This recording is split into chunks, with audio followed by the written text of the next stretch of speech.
Chapter 4. Work, Live, Love.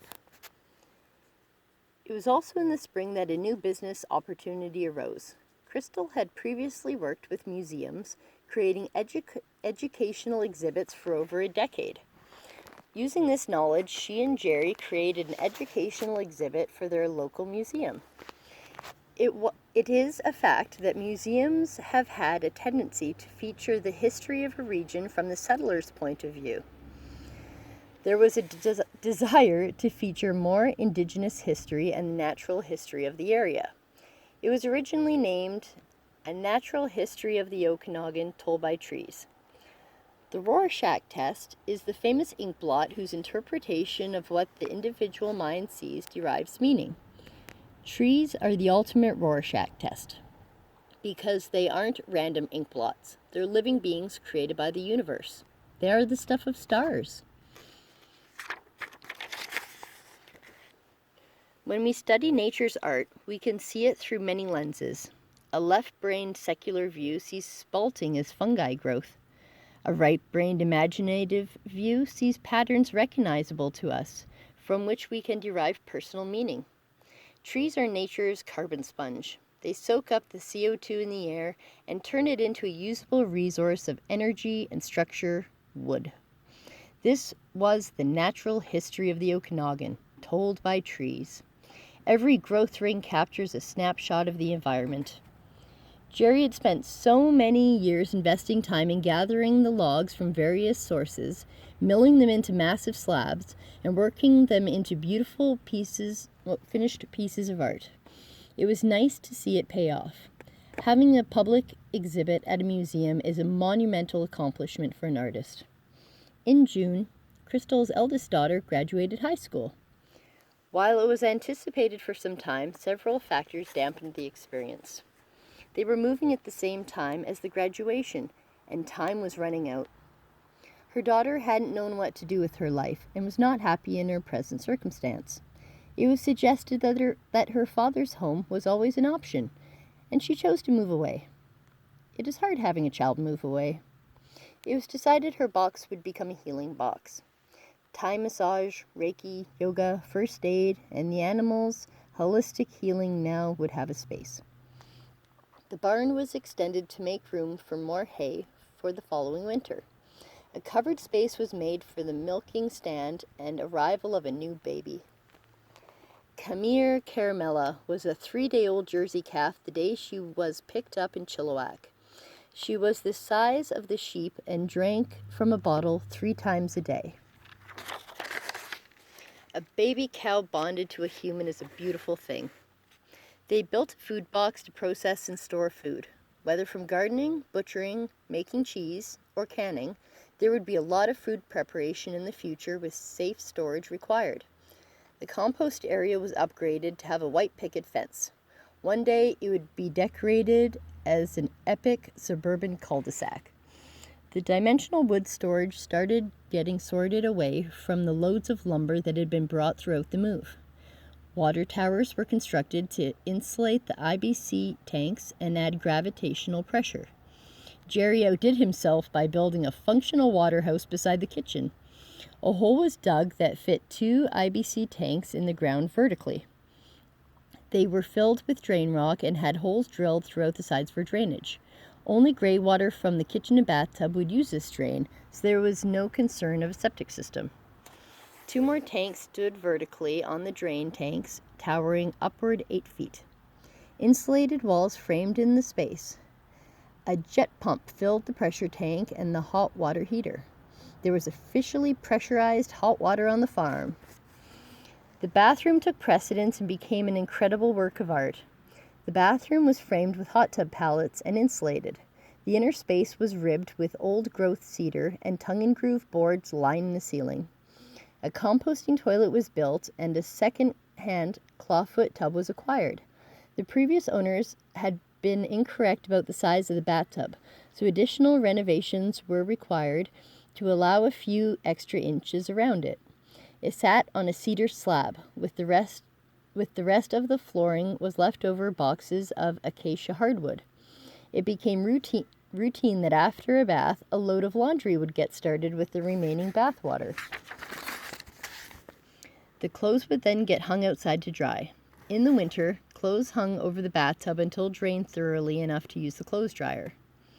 The children began to learn the value of water. When cleaning their rooms, they no longer threw all the clothes in the wash, only the dirty ones that needed cleaning. It was a waste of water and energy washing clothes that didn't need washing.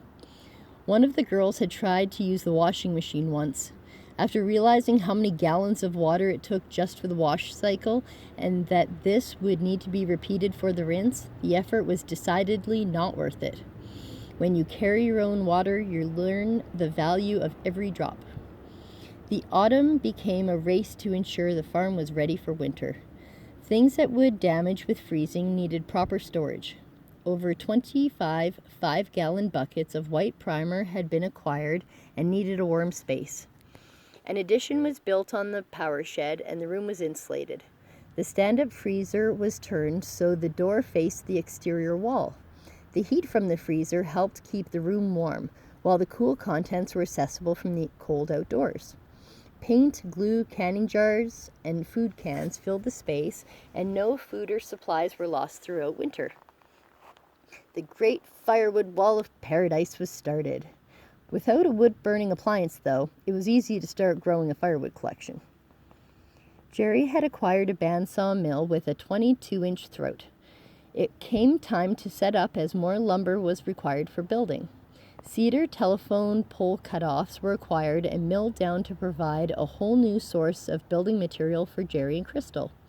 The new buildings that had once been covered in lumber tarps were now beautifully protected with rough-cut cedar. Fencing was an enormous task, but very satisfying. Every time a new pasture was enclosed, the sheep and cow would run with glee, trying to be the first to eat the best of whatever was growing. Sheep are funny like that. They can be eating the best patch of grass, but if they see another sheep hustle past them, they're inclined to leave their spot and go see what someone else may have. Perhaps this is what makes sheep good grazers, as they're always moving on and not overly indulging in one spot. A new species joined the farm. This was the power of accidental manifesting. Crystal had joked that they should fence a corridor perimeter around the property and get guard ostriches. That's right. A joke manifested into ostriches. Jerry and Crystal had been in town at the Army-Navy playing pool when she saw an ad for ostriches. Thinking there was no harm in doing a little research, she learned ostriches are an amazing source of red meat, and their conversion of feed to protein was better than cattle. It also carried a cost of $25,000 for a breeding trio of a male and 2 females. That right there put the brakes on any more ostrich talk. Crystal still kept an eye open for farm animal ads, though. She saw an ad for baby doll sheep. Someone else loved them more and got them. But the seller had ostriches, too. She was selling her farm and moving to America to be with her new love on a ranch in Arizona. She couldn't take all her animals and was downsizing her flock. She didn't want them to get sold for meat, so she offered Jerry and Crystal a deal that made ostriches a real possibility. They built an extra strong pasture fence and cleaned out the brush. Within a month, they were the proud parents of 4 ostriches. Many names were discussed, but after the only ostrich that had a name died, it was decidedly better not to name them. Plucky was delicious. In the meantime, the farm still needed building, the wood needed working, and the animals needed care. While working on the roof for the healing box one day, Charles the sheep appeared to be more sullen than usual. Throughout the day, she deteriorated and refused to stand. She was brought water but refused to drink. The animal ambulance wheelbarrow was used to transport Charles to the medic tent. She lay on her side, breathing shallow. All color drained from her skin. It was less than an hour and Charles passed away. Her lamb was already weaned.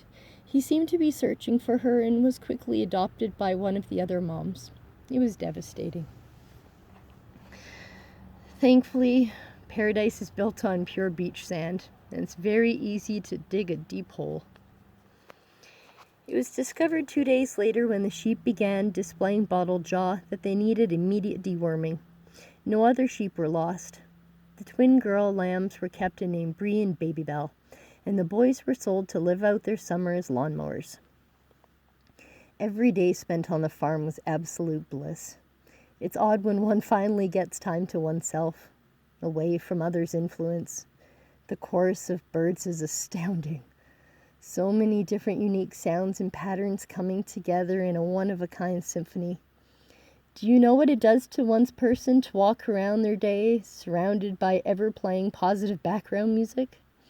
Not to mention when everyone you meet along your travels greets you with joy, and in turn, almost every word leaving your mouth is, "Hello, I love you so, so, so much." Surrounding oneself with love is truly the best medicine in life. It heals, it energizes, it rejuvenates. Chapter 5.